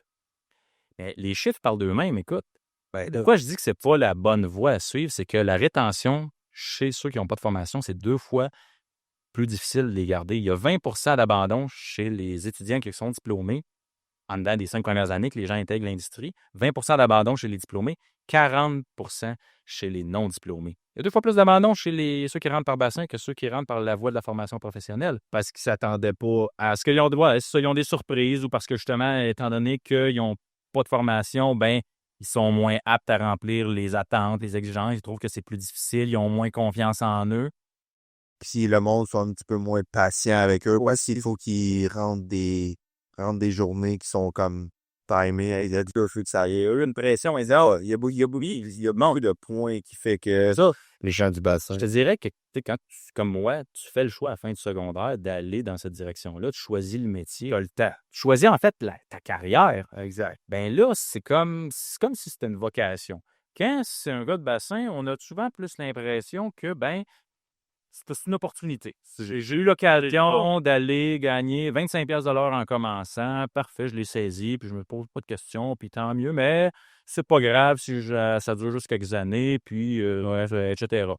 Mais tu sais, il y a un aspect important du métier parce qu'on va se le dire, c'est un métier qui a de l'histoire. Le métier charpentier, là, il y a 2 métiers dans la construction qui remontent à l'Antiquité. Victor Masson et charpentier menuisier, là, on pense à ceux qui ont construit la chapelle, la toiture de la cathédrale Notre-Dame, ceux qui construisaient les navires pour traverser l'Atlantique. C'est tous des charpentiers. Il y a de l'histoire, ce métier-là. Là. On dit souvent, c'était le métier de Jésus. Fait qu'on demande de faire des miracles comme lui. Là. Mais ça reste que tout ce savoir-là, ça s'est transmis. Puis ça s'est appris, mais ça s'est transmis. Pas d'un maître à son apprenti. Ces générations-là de savoir-faire, ça s'est transmis parce que des gens qui étaient intéressés puis qui voulaient, T'étais passionné aussi Oui, par qu'est-ce mais que qui je veux. voulaient transmettre ce savoir-là pour que ça se conserve puis ça se garde. Puis le savoir-faire qu'on a acquis, on est en train de le perdre. Parce que pourquoi je te dis ça, c'est que d'abord la relation, pas d'intimité, mais la relation, pas que d'intimité entre un compagnon et son apprenti. Moi, souvent, je compare ça, mettons, à Star Wars. Tu as le maître Jedi avec son padawan, puis tu es jumelé, puis tu lui montres tout ce que tu sais. Puis tu le formes à devenir à son tour un maître menuisier, un compagnon. Ça, là, ce lien-là, la valeur qu'on accordait à cette transmission de savoir-là, on l'a perdu, puis pas à peu près, parce qu'on a tellement un roulement de personnel qui roule. Je suis rendu au Daroul. Je suis rendu à 5 apprentis depuis le début de l'année. Il y a 5 gars qui sont passés, qui ont dit ben moi, j'ai l'occasion de gagner plus cher dans un autre secteur, je m'en vais. Ouais, ben moi, finalement, je suis tanné de me lever à 5 heures du matin, je m'en vais. Je suis tanné de faire 1 heure de route le matin, ben j'arrête ça. Voyons donc, Colin, moi, j'essaye de transmettre ce que je sais puis de former quelqu'un qui va devenir autonome. Puis je suis pas capable parce qu'avant d'atteindre ce point-là, il s'en va puis je suis obligé de recommencer le processus à partir de zéro. Ouais. Fait qu'on est en train, justement, puis pourquoi je te dis que c'est une valeur importante, la transmission de connaissances, c'est parce qu'à quelque part, tous les travailleurs de la construction, on est fiers de ce qu'on accomplit en termes d'immeubles qu'on érige. Ouais, on passe devant un building, on dit ça, c'est moi qui ai bâti là, puis ça, là, ce logement-là, les gens me le doivent à moi en partie parce que c'est moi qui l'ai bâti. Mais à quelque part, quand tu vois, moi, des choses que je trouve qui est le plus gratifiant, puis que je suis le plus fier, c'est de dire, j'ai eu un apprenti qui est sorti de l'école à 18 ans. À travers lui, j'ai revu un peu le petit naïf que j'étais. Là, je me suis reconnu beaucoup là-dedans. Puis je veux s'assurer qu'il reprend le l'arbre ou qu'il ne reproduise pas les erreurs. C'est mon expérience, ça, elle serait profitable, tant mieux. Mais c'est de me dire, il m'a fait confiance, premièrement. Il a eu assez confiance en moi pour lui apprendre, lui transmettre qu'est-ce que je savais. Puis aujourd'hui, il est rendu compagnon grâce à l'apprentissage que j'ai transmis. Lui, il va parler de moi à sa blonde, à ses enfants ou à son entourage. Il va me dire hey, mon mentor, là, il va me dire utiliser ce mot-là, peut-être pas, mais il va dire celui qui m'a montré mon métier, il m'a dit telle chose, il m'a donné tel truc. Puis quand tu le vois progresser, il y a un petit sentiment de fierté de voir hey, j'ai montré ça, il s'en souvient, il le met en pratique. Puis plus tard, il va transmettre à son propre apprenti qu'est-ce que je lui ai donné comme truc, qu'est-ce que j'ai enseigné. C'est une partie de mon savoir, c'est une trace de moi que je laisse dans l'industrie, pas par les buildings que j'ai bâtis, mais par mes connaissances Ouais. que j'ai acquis de quelqu'un d'autre, puis que j'ai continué à perpétuer. Puis ça, c'est le cas pour les agriculteurs, là, des générations d'agriculteurs, des fermes, là, que c'est de père en fils. Il y en a là, des menuisiers, puis tous les métiers de la construction, que c'est de père en fils, de père en fille, de plus en plus même, puis bientôt, ça va être de mère en fille aussi. Il faut qu'on redonne l'importance à ces situations-là. Puis pour ça, ça prend de la rétention. Ou ça prend la rétention. Mais tu sais, l'autre point aussi, c'est que quand que les compagnons arrivent compagnons et qui sont sortis d'un DEP, tu sais, c'est sûr et certain que c'est pas donné à tout le monde d'être un prof ou quelqu'un qui est D'être capable pédagogue. Là. d'être quelqu'un qui est capable de transmettre sa connaissance. Tu sais, ça, c'est pas de tout le monde. Puis d'une certaine façon, tu sais, c'est reconnu un peu la mienne dans la construction.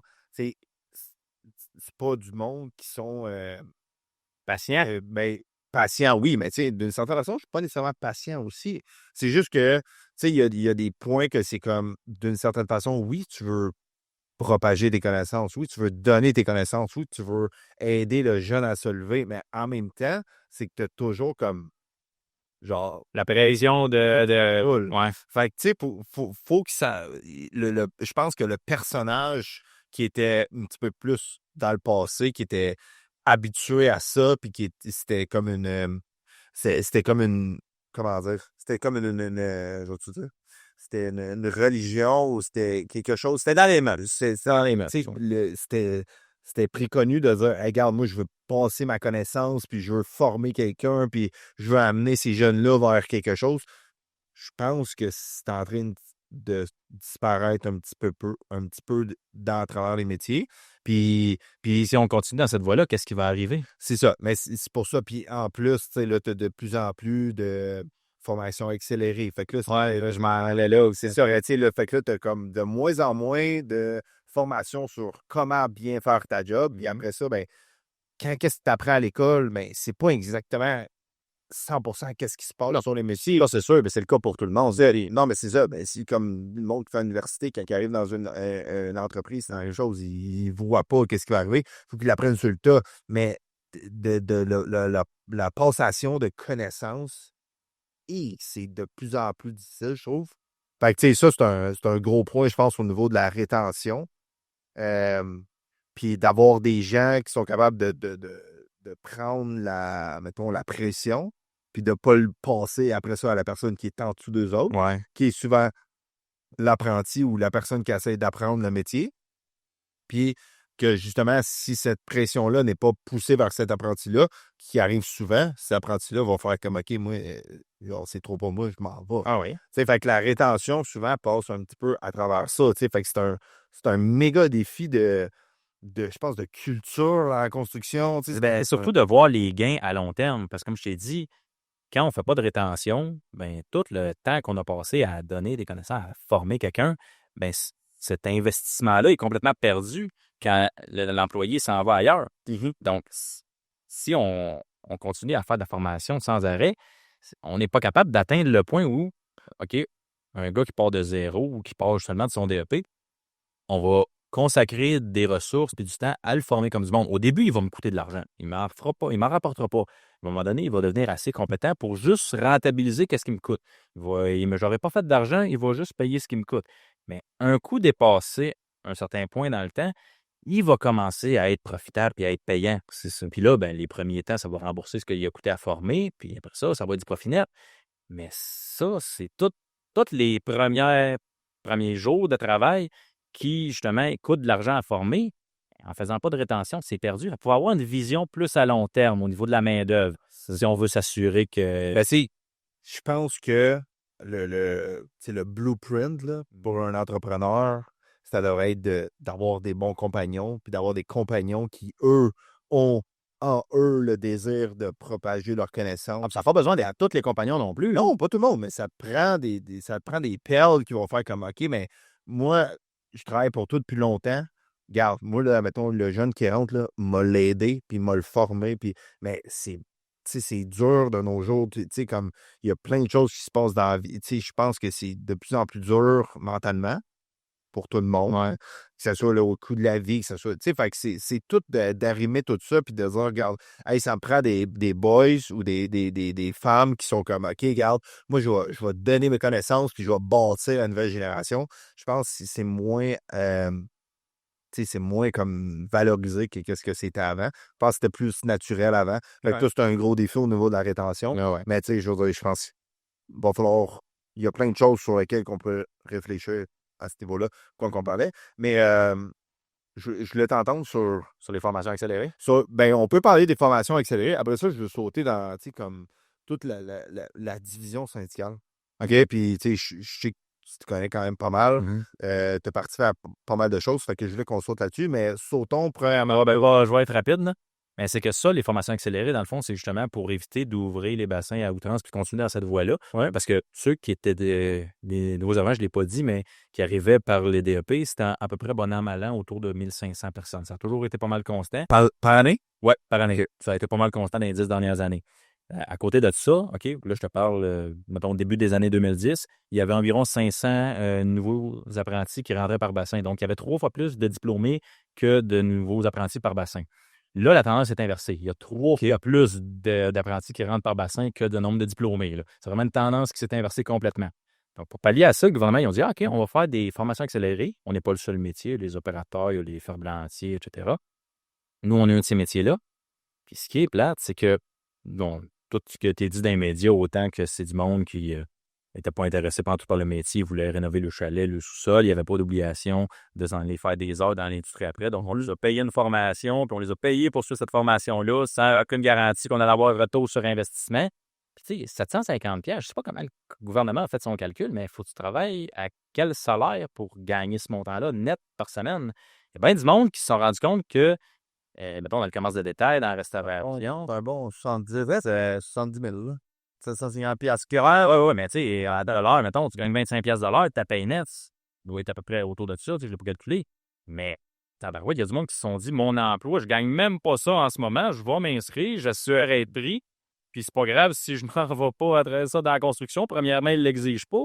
Puis pendant cette période-là, ben, je vais avoir un plus gros revenu, puis je vais retourner travailler à la place que j'étais au même salaire, mais j'aurais eu Un an payé plus cher qu'il disait ce que j'avais. je sais, surtout, on le sait, avec la crise du coût de la vie, c'est alléchant pour bien du monde. C'est pas pour rien qu'ils ont reçu 45 000 inscriptions quasiment. Ça, l'ensemble des formations. Mais ça, ce que ça a fait, c'est que justement, avec tous les reportages qui sont sortis des médias, comme quoi il y en a qui se présentaient pas, qui étaient payés pareil, puis que non, justement, ils étaient trop vieux. Tu sais, quand tu as 60 ans, tu commences pas une carrière en construction à 60 ans quand tu es à l'approche de la retraite. Là, surtout qu'on sait que c'est quasiment l'âge qu'on prend notre retraite, même des bouts avant, là.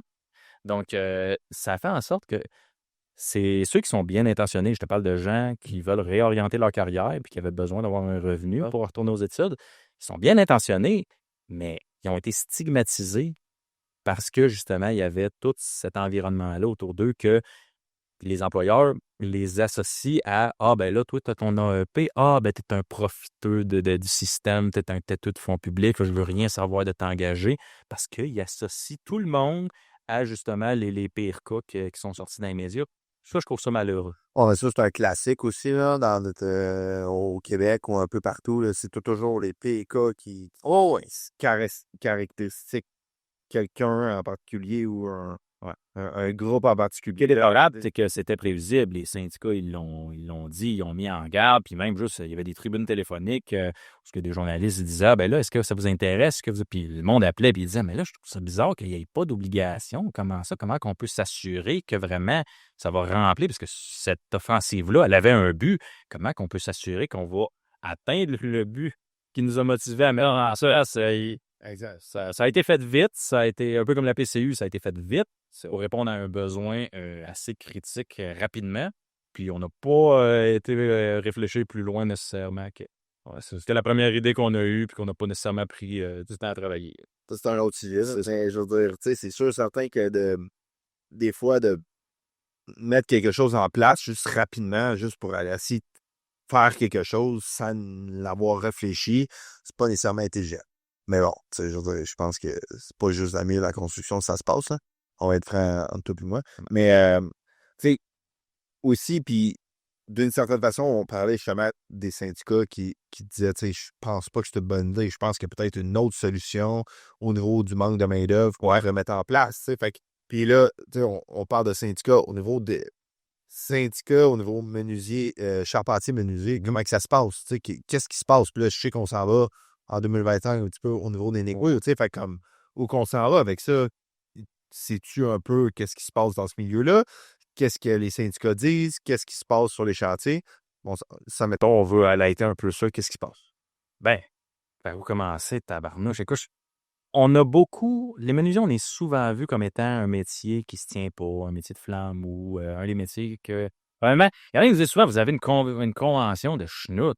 Ben, pas si pire que ça. La raison pour laquelle les gens ont cette perception-là, c'est que, comme on a dit tantôt, très souvent, elle n'est pas respectée. Elle est respectée. C'est ça. Les gars se battent pas comme ils devraient pour la faire respecter. Puis moi, je veux justement qu'on aille dans cette direction-là, que les travailleurs, les menuisiers, ils arrêtent d'avoir peur de faire respecter leur convention puis de la faire appliquer, d'arrêter d'avoir peur de représailles, puis je vais perdre ma job, c'est ça. Non, fais-la respecter, tiens-toi debout, puis prends exemple. On peut prendre exemple sur tous les autres métiers. Personne des autres métiers qui se font renvoyer ou qui se font menacer. Ils osent justement revendiquer leurs droits. Pourquoi que nous, ça devrait être comme ça? Puis là, on en revient un peu à ce que je disais au début. On est 58 000. Si t'es pas content, va-t'en, il va en avoir un autre. Quand tu es 2000 travailleurs d'un métier, dans toute la province, c'est plus difficile de te remplacer puis d'en prendre un qui va me coûter moins cher. Fait que, C'est ça, mais ça, pour les il faudrait quand même trouver une certaine solution à ce niveau-là. Là. Non, ça, on ne devrait même pas avoir cette pensée-là de dire toi, tu veux prendre soin de tes revendications, de comment tu es traité, mais regarde, toi, va-t'en, m'en prendre un autre. Ça devrait être non, tout de suite, selon moi, puis je ne vais pas dire à la personne quoi faire, là, mais ça devrait tout de suite comme être d'une certaine façon illégal. Là. Ça ne devrait pas être régi selon une loi. Tous les charpentiers menuisiers devraient être dans le même cadre. Puis si tu as besoin d'engager un charpentier menuisier, mais mettons, à part dans les différents domaines, là, je veux dire, mais tous les charpentiers menuisiers, mettons, dans le secteur résidentiel, devraient être tous dans le même cadre. ouais. Tu sais, je suis résident pas mais... Comme je l'ai dit, c'est difficile d'avoir autant de monde qui vont penser de la même façon, qui vont avoir reçu nécessairement la même éducation, le même vécu ou que ce soit. Donc, c'est un peu plus difficile. Mais pour ça, une des raisons pourquoi c'est comme ça, là, puis ça a l'air de te demander beaucoup, justement, comme Ouais, la réaliser. Oui, c'est ça. Comment ça que c'est le même? Comment ça que tous les métiers ont régi selon la loi, mais au niveau du. Puis on revient un peu à ce qu'on disait au départ, tu sais, comme.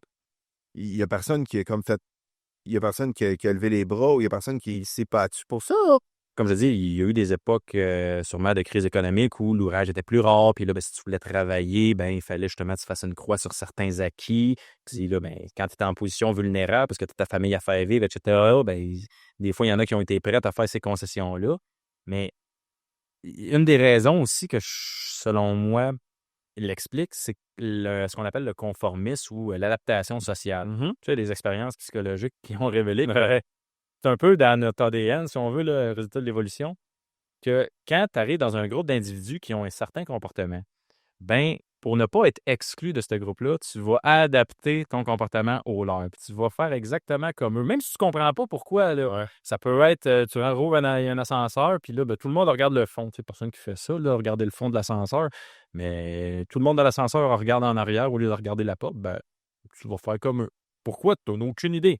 Juste parce que tu veux, tu veux suivre le bateau, tu veux pas que le monde pense que tu es différent. Exactement. Tu ne veux pas te sentir à l'écart, tu ne veux pas te sentir exclu. Puis ça remonterait, ça a l'air à l'époque avant l'Antiquité où, quand on était des hommes de Cro-Magnon dans les cavernes, si tu te faisais exclure du clan, tes chances de survie, tu étais mort de tomber presque nul. Donc, ils ont conservé ce comportement-là de s'adapter au comportement, si on veut, le plus majoritaire pour ne pas être exclu. Puis il y a quelque chose de réconfortant dans le fait de, justement, être à partir à l'individu, de ne pas trop chercher à faire de vagues. Là. Ça, c'est justement une des raisons. Puis moi, j'essaie de casser ce moule-là. Puis on est plusieurs de plus en plus. Puis la génération Z, c'est le fun parce qu'eux, ils tendent vraiment de plus en plus vers ça. Par exemple, les heures supplémentaires qui, souvent, dans le secteur résidentiel, c'est pas un secret que ça s'en va en banque. Mais de plus en plus, les jeunes, ils refusent d'en faire parce qu'ils disent, moi, regarde, ça s'en va en banque. Il n'y en a pas question. C'est ça. Puis de toute façon, puis de toute façon, moi, là, tel soir, je joue au hockey. Fait qu'il n'y a pas question que je reste après, que je vais faire mon 8 heures. Je vais me donner à 100% pendant mon 8 heures. Mais après ça, tu ne me donnes pas mon temps et demi, j'en fais pas. Je fais 40 heures, tout simplement. Le secteur résidentiel, il demande quand même de la flexibilité parce que, justement, vu que c'est à plus petite échelle, c'est pas rare qu'on doit terminer une étape avant de quitter la journée. Ça peut être parce que le couvreur il est là le lendemain, il faut que le toit soit terminé. Le gars de rétail, une journée, les cimentiers viennent couler le béton du garage ou du sous-sol. Il faut que ce soit prêt pour eux. Il n'y a pas un petit coin qu'on peut se garder, ils prennent toute la place. Là. Mais finalement, ça demande cette flexibilité-là. Mais OK, on va trouver une façon. Tu n'arrêtes pas de dire comment est-ce qu'on peut réussir à s'entendre, même si on a des visions opposées. Nous autres, on a trouvé la solution où ce que je travaille, c'est de dire, OK, s'il y a des journées où il faut qu'on fasse 1 heure et demie de plus avant de s'en aller, Moins l'autre journée. vendredi, on regarde, OK, à telle heure, notre 40 heures est faite. C'est bon, à telle heure, on est parti, puis notre 40 heures dans la semaine est fait. Donc, tu comprends, ça rejoint vraiment les intérêts des deux. Dire, on ne fait pas plus que 40 heures dans notre semaine, on n'abuse pas à faire les 45-50 heures. Puis de l'autre côté, le boss, il a la flexibilité qu'il nous demande. Là, ils ont tout gagnant. Fait qu'à ce moment-là, ça permet de conserver un certain équilibre. Puis ça permet de répondre, si on veut, à la réalité de notre secteur. Puis moi, je suis très à l'aise avec ça. Il y en a pour qui ça ne s'applique pas. Quelqu'un qui est monoparental, qui est séparé, qui a ses enfants une semaine sur deux, c'est absolument à 3h30 à tous les jours, il faut qu'il soit parti parce qu'il va chercher ses enfants à la garderie. C'est correct. Tu n'es pas dans le vent chaque fois. On se veut l'accommoder, en fait, mais peut-être que tu serais dans un autre secteur, ça répondrait mieux à tes besoins, dans le fond. Puis, mais si tu reviens à sa division syndicale, là, c'est ça là-dessus que tu voulais t'en revenir, vas-y, ouais. Ça, c'est drôle parce que justement, ça fait débat. Puis cette année, on a eu le maraudage. Puis c'était mon 5e maraudage cette année. Puis ça a été celui que j'ai vu, si on veut, le plus d'intérêt pour la chose. Il y avait beaucoup plus d'être monde qui posait des questions. Il y a une présence assez marquée. Fait que je trouve que c'est peut-être l'année où on en a parlé le plus de à quoi ça sert les syndicats, puis qu'est-ce que ça va. Je te dirais, il y a vraiment deux visions. C'est là qu'on voit, là, si on veut, vraiment les écarts entre les façons de penser. Il y a ceux qui disent, regarde, moi, je n'ai pas besoin de ça, je vais négocier mes affaires tout seul, de toute façon, j'ai un bon boss, puis ta. Il y a tout l'enjeu de la cotisation. Là, ça, là, si tu joues dans les sentiments du monde, c'est la corde sensible. Là. Il y a de plus en plus qui se disent, peu importe les acquis collectifs, moi, ce que je veux, c'est profiter des acquis collectifs en payant moins cher que les autres. C'est un peu comme de dire, je m'en vais aller au party puis j'amènerai pas de bière. Tu sais, au secondaire, il y en avait tout le temps un, là, dans les travaux d'équipe, il faisait rien, il y avait les autres. Là. Ça, moi, je trouve ça dommage, du monde qui veulent profiter du combat des autres, mais sans se sacrifier et aller au combat. Mais la loi est faite que, justement, comme ça prend 3 associations, Patrick te l'expliquait, association 50% plus 1, il y a certaines centrales qui mettent ça de l'avant en disant « Venez avec nous autres, c'est pas grave si vous n'êtes pas dans le petit gros, vous allez avoir les mêmes conditions, puis de toute façon, il faut qu'on soit 3 à signer. » Mais ce que j'essaie de mettre de l'avant et d'expliquer au monde, c'est quand on prend cette réglementation-là puis qu'on la vire à l'envers, 50% plus 1, on n'a pas le veto de signer tout seul, on a le veto de bloquer. Il va être pas suffisant. On en veut plus, parfait, on a la majorité, on a le rapport de force d'aller en chercher plus. Moi, je martèle ce message-là, puis j'essaie de faire comprendre ça aux gens que oui, peut-être que ça va nous coûter plus cher, un petit 8-10 piastres. Là, écoute, c'est le prix d'un beigne et d'un café le matin là, par semaine. On est capable de faire ce sacrifice-là. Si ça nous permet d'aller en chercher un petit peu plus dans nos conditions pour toute une année, toute une vie, tabarouette, ça serait naïf pratiquement de laisser ça sur la table. Ça, c'est une première des choses. Puis, deuxièmement, je ne me ferai peut-être pas d'amis en disant ça, mais... On n'est pas là pour faire les amis. Let's go, hein. OK. Fais fort. Il y a deux centrales qui sont majoritaires, qui regroupent 80% des menuisiers. Là. Les 3 autres se partagent le 20% qui reste. OK. Il y a une de celles-là, c'est justement le CANF à FTQ. On est quasiment à la majorité. Là. On pense qu'avec les résultats, on n'est pas loin de 47,5. Mais l'autre centrale, vu que c'est une centrale multimétier, on peut se poser la question, qu'est-ce que ça change? Patrick, il disait, mettons, il y a les tables sectorielles puis les tables de métier. Mais aux tables de métier où sont négociées les clauses particulières, quand tu es représenté par des gens de ton métier qui n'ont pas de compte à rendre à personne d'autre, là, tu es capable d'aller en chercher plus. Premièrement, parce que justement, vu que c'est des gens de ton métier, tu le sais qu'ils connaissent ta réalité, ils l'ont vécu. Ouais. Tu ne verras pas le gouvernement venir nommer un homme responsable de la condition féminine ou bien venir nommer un anglophone comme responsable de la langue française. Là, ça n'aurait aucun sens. Là. Fait que quand tu es représenté par quelqu'un de ton métier qui défend les intérêts de ton métier puis qui n'a pas à se préoccuper des intérêts des autres métiers, là, tu le sais que ton métier va passer en premier. Quand tu te dis, là, mon syndicat, ils vont-tu vraiment aller me chercher? Puis, je vais te donner un exemple concret. La carte médic, OK, régime complémentaire. Ça, tous ceux qui sont dans le commercial et le génie civil, ils ont ça selon leur métier. Mais il y a seulement les électriciens dans le résidentiel qui ont la médic complémentaire. Tous les autres métiers dans le résidentiel, ils ont le régime de base. Puis il y a vraiment des remboursements et des protections inférieures. Mais comment tu veux avoir confiance que tes représentants vont aller en faire une demande prioritaire quand ils représentent puis qu'ils défendent tous les métiers. Fait qu'autrement dit, on l'a pour tous les métiers, sinon on ne l'a pas pour personne. Parce que quand tu es en conflit d'intérêt, ou du moins en apparence de conflit d'intérêt, en représentant tous les métiers, tu te dis, bien là, si on va chercher tel gain pour tel métier, mais là, les travailleurs des autres métiers qu'on représente à part égale, qu'est-ce qu'ils vont dire? Ils vont nous appeler pour nous dire, hey, vous avez eu ça pour les menuisiers, mais nous autres, on est sur le même chantier qu'eux autres, pourquoi qu'on ne l'aurait pas? C'est difficile à ce moment-là de justifier. On pourrait mettre ça sur plein d'autres affaires. Là. Bon, 51 sur la polyvalence, là, c'est bien beau de dire au ministre, regarde, moi, je veux que ce soit les travailleurs que je représente qui fassent les tâches de leur métier. Le ministre, il se dit, ben oui, mais c'est parce que ce que tu sais pas, c'est que ça va être un autre de tes membres qui est d'un autre métier. Donc, le travail travaillé par tes membres va rester le même. Fait que ça devient difficile à ce moment-là de défendre vraiment un métier en particulier quand ça peut des fois aller à l'encontre d'un autre métier. Donc, ça, c'est quelque chose qui nous fait très, très mal. Puis, j'ai pas besoin de te sortir d'autres exemples. Les faits parlent d'eux-mêmes. Je veux dire, regarde, les métiers ont toutes leurs particularités. Là, les métiers, ils ont de choses particulières. Les électriciens, je viens de le dire, ils ont le métier complémentaire dans le résidentiel. Les plombiers, ils ont du travelling à partir de 48 km dans le commercial. Nous, c'est la règle générale, 65 km. Ensuite de ça, les ferrailleurs, ils ont 2 heures. Fait qu'imagine, tu es sur un chantier de coffrage. Les ferrailleurs, ils se mettent à mouiller, ils s'en vont, ils se rajoutent 2 heures d'indemnité. Puis toi, ben, tu fais juste dépuncher à l'heure que c'est terminé. Pourquoi? Tu es sur le même chantier qu'eux autres. Et les monteurs d'acier qui travaillent ces usines de batterie, ils ont 20 pièces de plus que le menuisier qui est en pension puis qui dort dans la chambre d'hôtel à côté.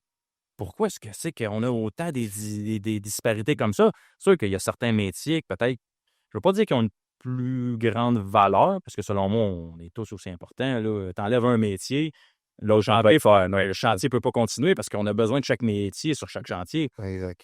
Mais ça reste que, pourquoi est-ce que justement, à cause de ça, on a autant de clauses qui sont différentes dans chacun des métiers? Surtout dans des situations où la même situation est applicable à tous les métiers. Comme je viens de te le dire, les indemnités d'intempéries, c'est autant le menuisier de coffrage que le ferrailleur qui fait l'armature qui sont soumis à la même réalité. Pourquoi il n'y aurait pas la même indemnité et la même compensation? Alors, je suis d'accord, mais c'est une certaine façon, c'est ça, c'est difficile de mettre ça de l'avant quand tu es dans une centrale qui représente tous les métiers. Puis sinon, une autre chose, 2 affaires aussi que je voudrais te dire par rapport à ça, c'est premièrement, quand tu as des employeurs dans une région qui, justement, ils n'aiment pas le côté syndical parce que, comme Patrick te le disait, c'est une atteinte à son droit de gérance. Il se dit, moi, c'est ma compagnie, je veux faire ce que je veux pas avoir de personnes qui me mettent des bâtons dans les roues. J'ai besoin de me faire référer de la main-d'œuvre, j'en trouve pas. J'ai envie de passer par le syndicat pour m'en envoyer. Je vais peut-être aller plus vers la centrale qui a la réputation, à tort ou à raison, d'avoir les membres qui sont moins informés puis moins militants, puis je sais que j'aurai pas trop de troubles.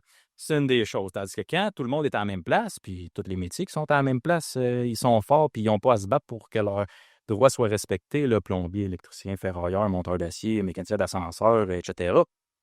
Bien, tu te dis, tabarouette, quand le syndicat est au courant que tel employeur essaye de passer des petits passe-droits, c'est sûr qu'ils ne vont pas référer les meilleurs travailleurs. Là. Ils vont dire, tu ne changeras pas tes pratiques, ben on ne t'aidera pas à trouver des employés. On va te faire passer en dessous de la pile, puis tu vas attendre, puis tu vas rester, tu vas pogner les travailleurs qui restent.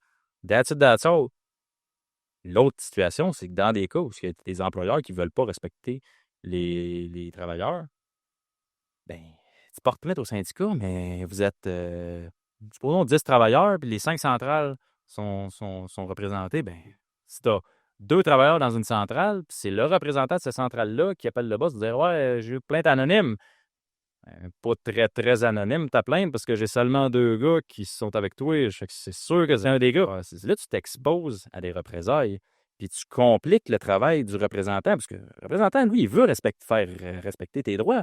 Mais en contrepartie, si ça l'implique de te stouler puis qu'après ça, tu sois victime de représailles, il va te dire, je peux aller me battre pour toi, mais ça se peut qu'on soit dans la situation, ben, se fait en sorte que c'est plus difficile pour moi de ne pas t'exposer à des représailles. Est-ce que tu es prête à aller là? Tandis que quand tu es tout le monde à la même place, une plainte anonyme, puis tu as 10 personnes, il y en a qui me disent, oui, mais c'est pas grave, c'est une plainte anonyme, c'est tout le temps celui qui chiale qu'il n'est pas content. Bon, on n'a pas forcément, parce que ce discours-là peut percoler chez d'autres puis justement, on parlait tantôt de conformisme, quelqu'un qui ne veut pas déranger, qui voit que celui qui ose revendiquer se fait écœurer puis se fait traiter de tireux de couvert, tout le monde est contre lui, il n'a pas envie de se faire accuser puis de se faire écœurer lui non plus. Mais Il de est la bien d'accord. qui vit, là. C'est ça. Ouais. Fait que là, il va se dire, OK, je vais passer par les canaux officiels, je vais porter plainte dans mon syndicat, voir ce qu'ils peuvent faire. Mais fait que c'est une plainte anonyme, c'est pas nécessairement ceux qui chialent, là. C'est ça.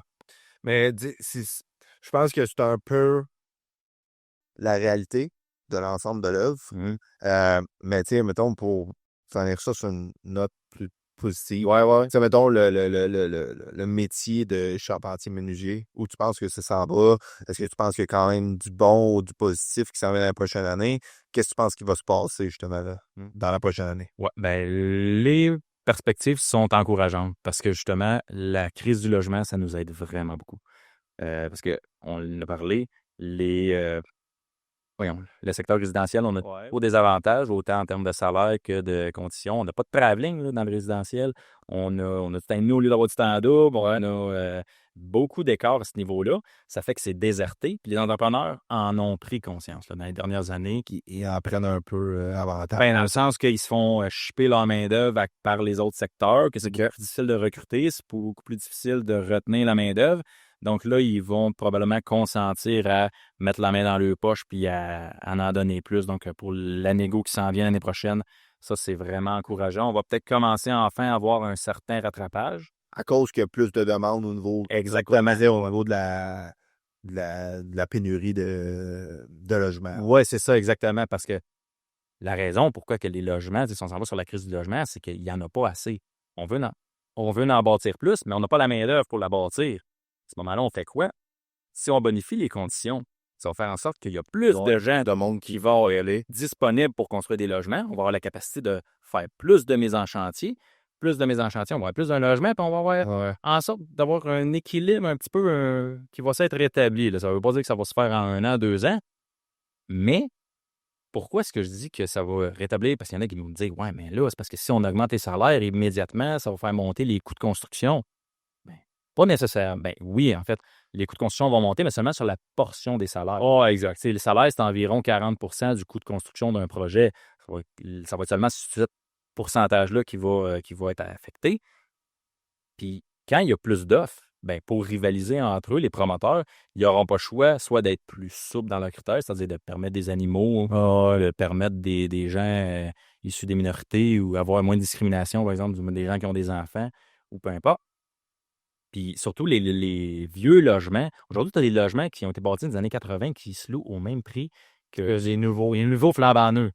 Puis pourquoi ça se loue? Parce qu'il n'y en a pas. C'est que ça, tu n'as pas le choix. Tu vas-tu payer, quand tu as le choix, tu vas-tu payer un vieil appartement quand tu peux avoir un appartement neuf pour le même prix? Sûr que non. Fait que les appartements qui sont déjà construits, qui ne sont pas des projets neufs, vont venir qu'à diminuer, ou du moins se stabiliser pendant un certain temps pour permettre au salaire de remonter puis que ça occupe une moins grande portion du revenu familial. À part de ça, ben... Fait que c'est un beau mix d'une certaine façon qui s'en vient dans la prochaine année. Comme je te dis, on reste sur le côté positif. Avec la pénurie de logements, on sait qu'ils vont avoir besoin de plus en plus. Fait qu'ils vont avoir de plus en plus de chantiers. Ouais. Puis on sait d'une certaine façon que ça va prendre de plus en plus de gens ou de travailleurs menuisiers charpentiers qui sont formés, en guillemets. On va espérer que le monde soit de plus en plus formé. Puis on va s'espérer que, justement, les travailleurs, mettons, comme toi, les charpentiers menuisiers, vont vouloir, justement, propager ou donner les connaissances aux nouveaux, puis donner, justement, une belle poussée là, pour ce milieu-là. Ben oui. Puis, je veux dire, des maisons, on en a tous besoin. On a tous besoin d'un toit sur la tête. Et on le voit à cause de l'immigration qui rentre, à cause Il y a aussi la composition des ménages. Tu sais, quand on y pense, il y a beaucoup de séparation. Mais c'est ça. Tu sais, il y a un couple avec 2 enfants, ils occupent une maison pour 4. Ben, si les deux se séparent et qu'ils se mettent à fréquenter quelqu'un d'autre qui a 2 enfants, mais là, ça prend plus de maisons, plus d'un million de personnes ou des personnes âgées. Ça, c'est aussi une des situations peut-être qui explique la crise actuelle. Des personnes âgées qui, normalement, auraient dû s'en aller vivre en résidence. Comme ça. Il disait qu'ils ont choisi de rester à la maison et d'avoir des soins à domicile. Donc, ça fait que les maisons ne se remettent pas sur le marché pour des nouveaux acheteurs.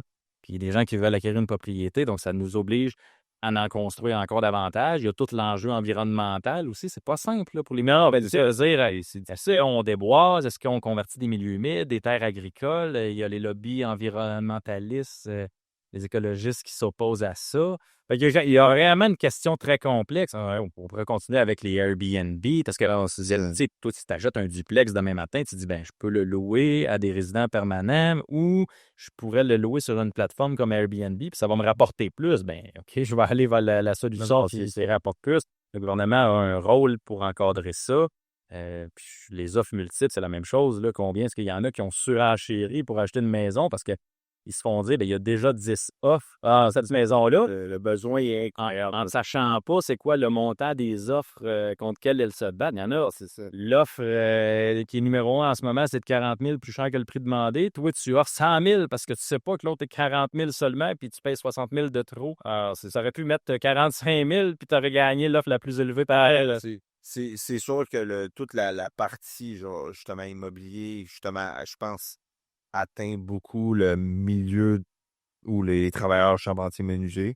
Puis, je pense que relativement, c'est quand même positif que ça vient dans le futur. Moi, je suis confiant. J'espère qu'on s'en va vraiment. Les attentes sont très élevées. On ne se le cachera pas qu'il y en a beaucoup qui sont écœurés. Mais il faut avoir des attentes élevées. Puis, en même temps, encore une fois, je veux te remercier d'avoir participé au podcast, d'avoir justement parlé de certains enjeux ou certains sujets qui sont des fois controversés. Bien, c'est ici qu'on donne très peu, des fois, la parole aux travailleurs du secteur résidentiel, à nos les voix de haut. Puis moi, je voudrais terminer en disant à tous les travailleurs, mettons, qu'il faut arrêter de stigmatiser ce secteur-là. Il faut arrêter de toujours l'accuser de tous les problèmes.